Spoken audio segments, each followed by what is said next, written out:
Hi there, I'm Ciara Whelan and you're welcome once again to Ireland County by County, the programme which explores the sights and sounds, the places to visit, the culture and the food which our country has to offer.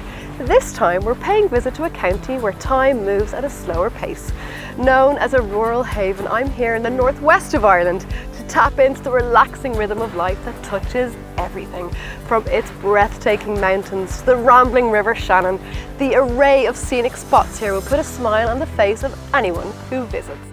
In the next 30 minutes, I'll be taking a leisurely cruise along the majestic River Shannon, learning about the amazing journey that one man took to restore the traditional practices of whisky making to the province of Connacht, having the crack at Cryan's pub as local musicians make this bar famous and a must-see for any visitor to Carrick-on-Shannon, catching my breath at the world-famous eco-retreat that has never failed to leave a guest happy and refreshed.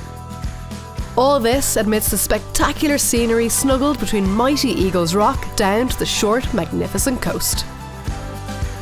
Welcome to County Leitrim.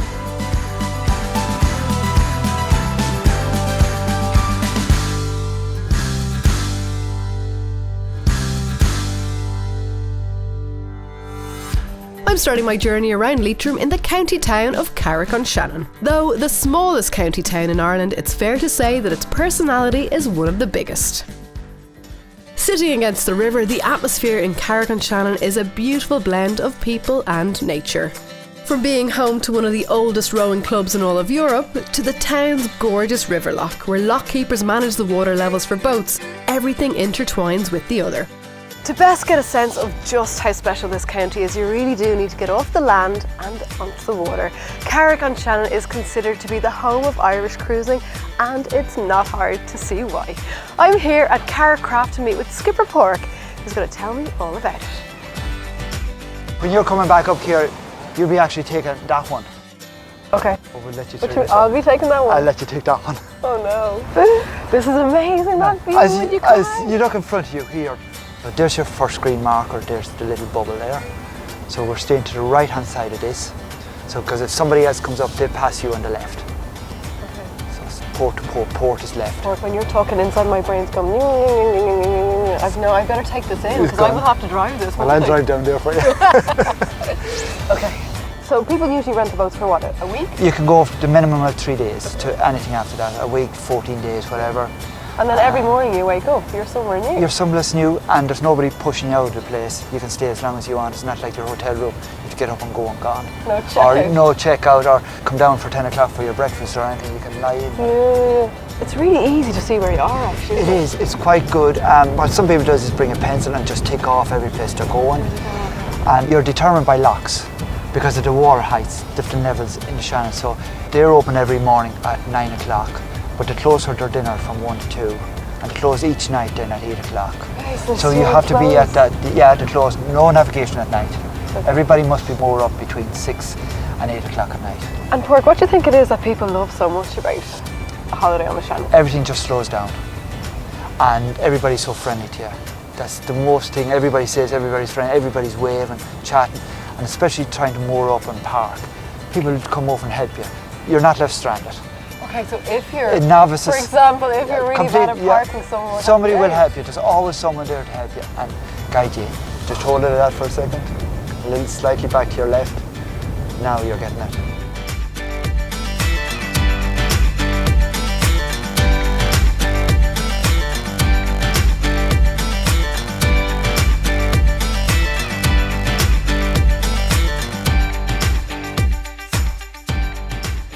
Matching the quaint miniature size of this county town, Costello Chapel is nestled within Carrick-on-Shannon. Made by Edward Costello for his wife, it stands 16 foot by 12 foot and is one of the smallest chapels in the world. But don't consider the town to be sombre. A must-see for any visitor is Cryan's Bar. With nights of traditional Irish music as well as bluegrass sessions, its atmosphere has become renowned.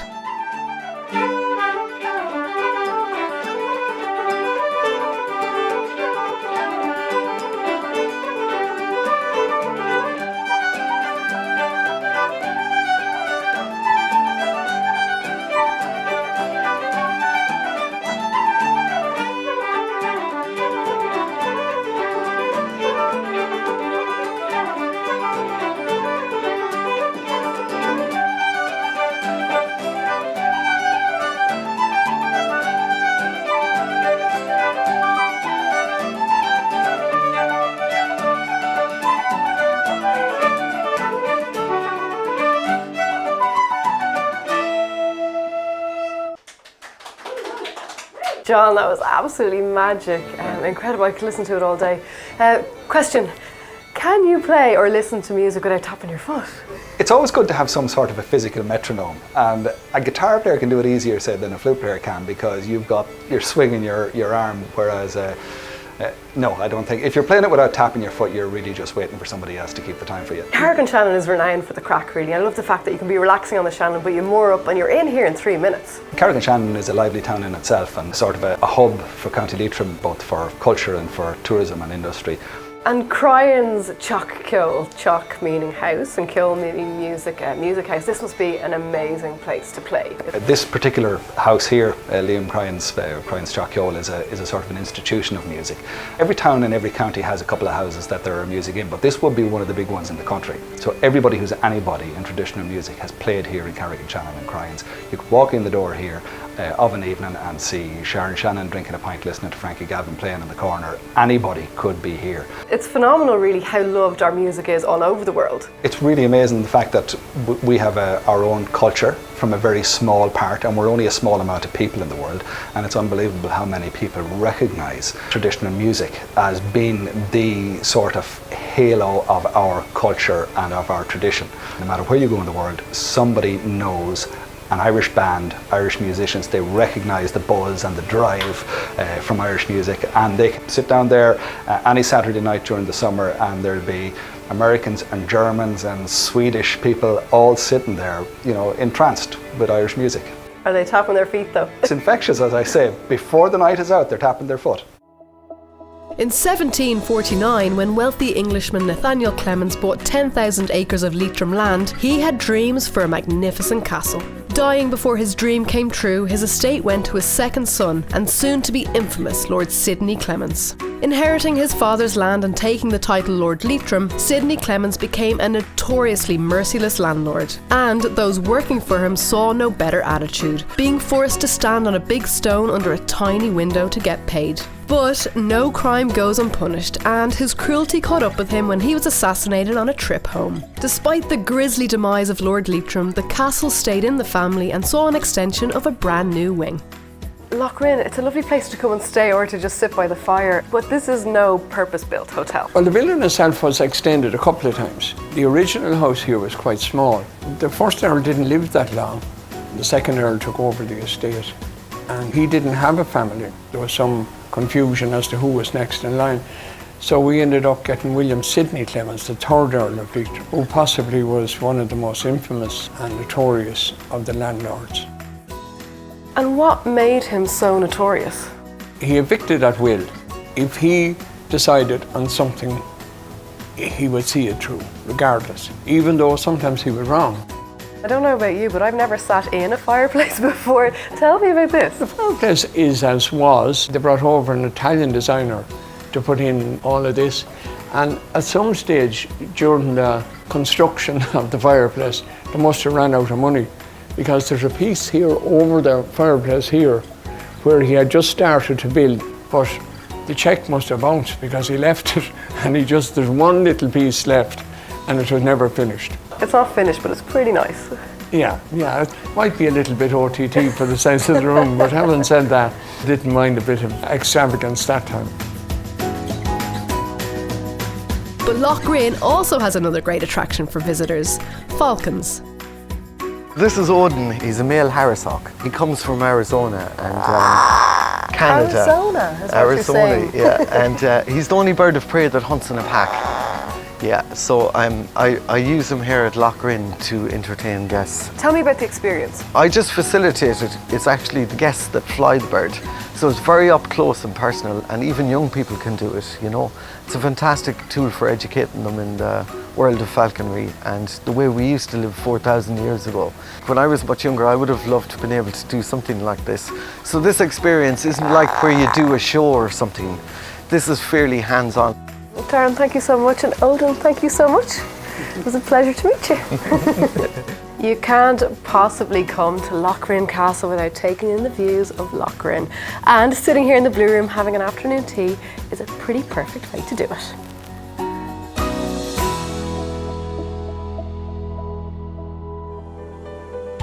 While one of the smallest counties in Ireland, its influence is far-reaching. All the way across the globe in New Orleans in Louisiana, an Irish immigrant of the name Margaret Horry is immortalised with a statue and beloved. Arriving in America in the early 1800s, she worked at a local orphanage before setting up her own. Before her death in 1882, she opened 4 orphanages and was known throughout New Orleans as Our Margaret, or the Angel of the Delta. Her statue in Margaret's Place in New Orleans was the first publicly erected statue in honour of a woman in the United States. Her determination to help those in need despite war and disease is nothing if not inspiring.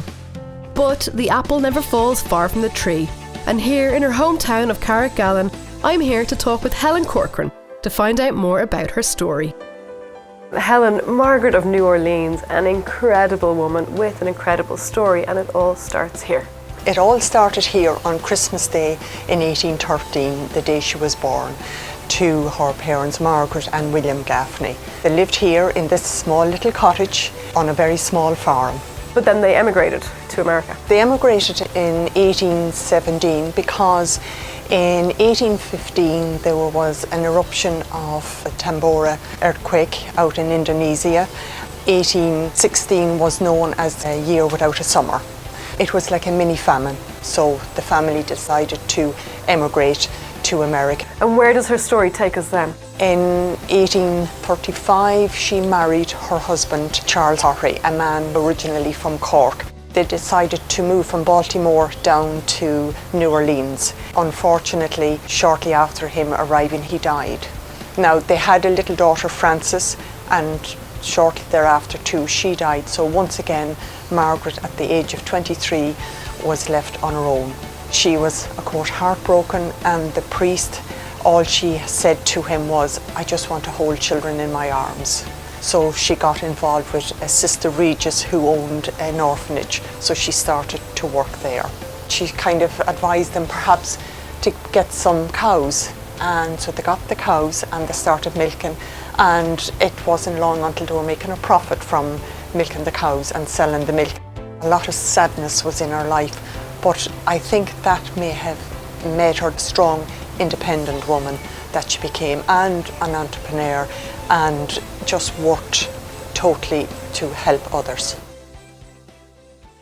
With such an incredibly diverse range of trees and plants, Leitrim has a growing reputation for being a perfect spot for foraging. With one willow species particular to only Leitrim, more and more people are spending their time among the woods to find their own free flavours to add to their dishes. Where better in Ireland is there to roam through the countryside rummaging for the freshest ingredients that nature can provide than here near Fowley's waterfall. Somewhere between the roots of the trees blooms wild garlic. Well, I got the boots on and can't wait to get foraging with local guide Tina Palmer. Tina, the landscape in Leitrim is really special and you like getting up close and personal with it. Tell me all about what you do. Well, I'm a foraging guide and I bring private groups out for foraging, and I teach mushroom foraging in the Organic Centre. The landscape here it's very unique. It has so much to offer. One of the nicest things is that it's wonderfully wild and undeveloped. It gives you a feeling of discovery when you go and turn the next corner and you discover all these tiny little landscapes within the bigger landscape. And what type of things are you foraging for? Fruit and berries, and that would be blackberries mostly, wild strawberries, wild raspberries, blueberries, and then also, of course, hawberries. They are a little bit different. They come from the hawthorn tree, and there is actually an old saying that says, when all is gone, welcome haws. So the haws are there even when everything else is gone. Now, I'm pretty confident I could find some berries, but I don't know anything about the pig nut. What is that? It's a rather small little thing. This is one now. It's not the biggest one I ever found, but it's by far not the smallest one either. These belong to a small little plant that grows mostly in woodlands, and the root goes down maybe like 6-7 inches. It kinks to one side, and it's horrendously difficult to find these because they're very common, but when you start digging, they hide in the soil and you can't find them. And what do you think it is that people like most when they come foraging with you? Most of the time, they just love the fact that you could step off a pathway and you're suddenly in this magical place where no one has been for a very long time, where everything is kind of for you to discover. And I think that is something that people really enjoy. And then on top of that, being able to just pick up something, like pick up one of these and say, what's this? And then be able to go, oh really? You know? And that's the best, I think. That's what they enjoy the best. There are few places more suited to finding peace from harsh city life than here in Ardnahu. Even the materials used in the construction of the house help guests enjoy their stay. From its sustainable cedar beams to hemp insulation, each detail here was designed and chosen to give cleaner air and lift further weight from urban living shoulders. There is so much to see in Leitrim, but something else that I'd really recommend that you do is absolutely nothing. I'm here at Ardnahu Eco Retreat to chat to Nolene, who's going to tell you exactly what I mean. Nolene, the name Ardnahu, where does that come from? Ard is the Irish word for high, and Nahu is named after a lake that's underneath us. It's a turlock, and it's called Loch Nahu. So we put Ard and Nahu together to get Ardnahu. Where did the idea come from originally? I lived in San Francisco in the early 90s. I was working as a bartender and would be getting home at 3 in the morning. So I jump on my bike and go to this place called the Ascento, which was just in one of the beautiful wooden houses in San Francisco. You walk in the door and there was a hot tub, like in a room like this, in the floor. And so I used to spend my days there in recovery kind of thing. I just always thought, what a fantastic idea, like Dublin City could do with an Ascento. And I never did it in Dublin, but when I came here, that idea was with me. And what does an average vacation look like here? We get a real mix of very interesting people. You get a lot of single travellers, and it's the perfect kind of comfortable, safe place to come on your own. And we get writers, we get musicians coming who just want to be away and have, you know, finish that book or finish that song. When people are in nature, it's now known that there is an immune response to us being in nature. So you actually feel better by being here for a couple of days. If you stay longer, you're just totally immersing yourself in it. I can imagine that after a week people must feel amazing. I feel so relaxed sitting here for 10 minutes, but I'm not going to leave just yet. Shall we go do a bit of meditation? Let's go.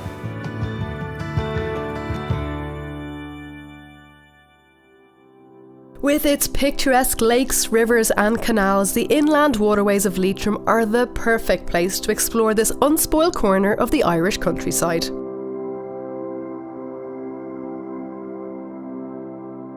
You can also experience recent Irish history firsthand at the Glenview Folk Museum in Ballinamore.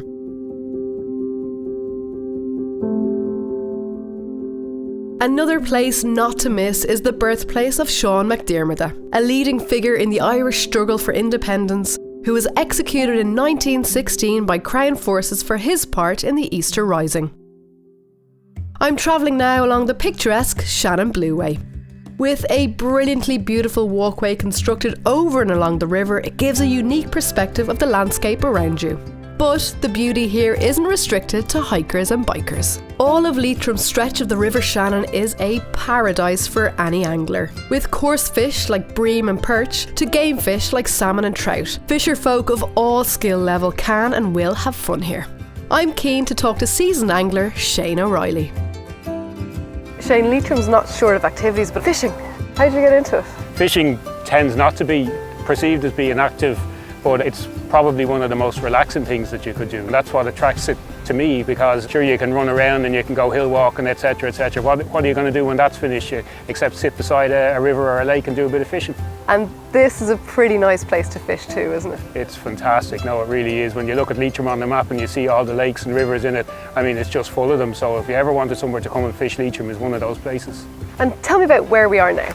We're on Acres Lake here in Drumshanbo. It's a small lake, but they've built some lovely access alongside it. There's a lovely boardwalk here with a few fishing stands, and it makes it really accessible if you want to come just for a few hours fishing. So you're not fishing to eat? Not today, I'm not catching to eat. Today we're fishing for coarse fish, so that could be bream, it could be roach, it could be rudder, it could be tench. We're fishing basically using a float and sweet corn as bait, which is an unusual bait, but that's particularly good for tench at this time of year. So it's just a normal tin of sweet corn. There's no worms. The maggots and the worms tend to put people off, but you don't need to. You can use rubber maggots, which you can use instead, you know, so you don't even have to get involved in the gory stuff. I think I prefer the sweet corn. And I suppose you're not really going to just sit here for a couple of hours, but when you have a fishing rod, that's exactly what you do. When you're sitting here and you're looking at the birds and the swallows diving in the water, the ducks, etc., you know, you see a whole different thing. You see a whole different set of the wildlife than if you're just passing through. PJ Rigney is the man we have to thank for bringing us many of our favourite drinks, among which is the internationally renowned and award-winning Drumshanbo Gunpowder Gin. Ordering specially made gleaming copper pots and column stills, Rigney was adamant to brew using only traditional techniques. With authentic equipment, he could fine-tune his recipes of wild Irish grains.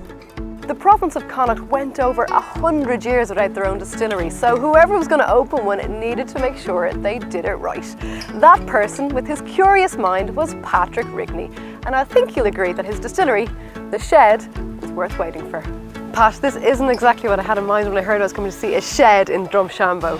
How did you end up here? We were looking for a place to build a distillery and create some remarkable brands that would be rural, that would be wild, and also would have a real sense of community, and that's how we ended up here in Drumshanbo in County Leitrim. You very much use traditional methods, but in a new way. It really starts with creation, which is really bringing ideas back here, doing some initial creativity in terms of liquids and ideas. We have a remarkable team here who work with me to create some really remarkable brands that compete with the best that the world has to offer. The visitor experience is amazing. What do people see when they come? They'll come to see the home of Drumshanbo Gunpowder Irish Gin, which is sold around the world.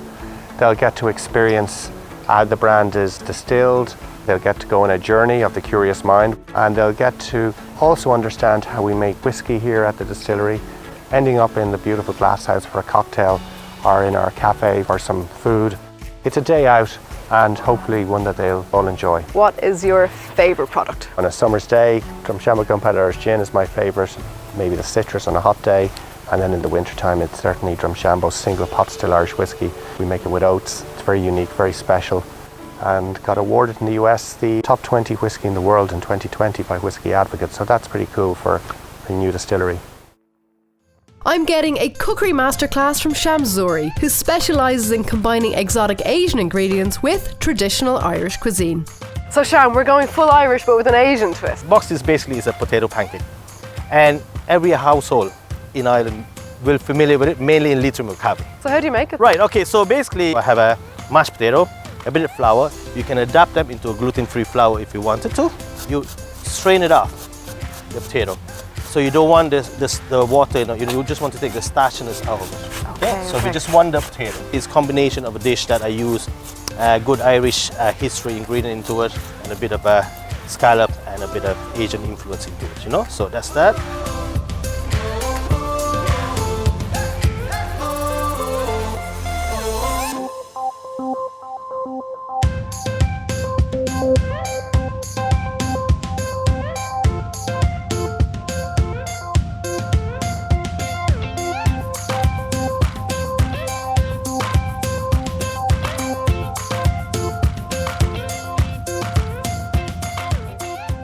Okay, here we go. The taste test. Enjoy. Delicious. Good, good, good. Glad you Absolutely enjoyed. delicious. Good. The taste of the fish and the box tea and the earthiness and everything all balanced together, you know. And still, again, the star is the scallop. Perfect Irish food with an Asian twist. Thank you so much, Sham. I will see you in the cottage restaurant. Too. The best thing about a trip to County Leitrim is that it almost forces you to unwind and relax. I hope you've enjoyed our visit here as much as I have. Join us next time as we continue our journey around Ireland, county by county.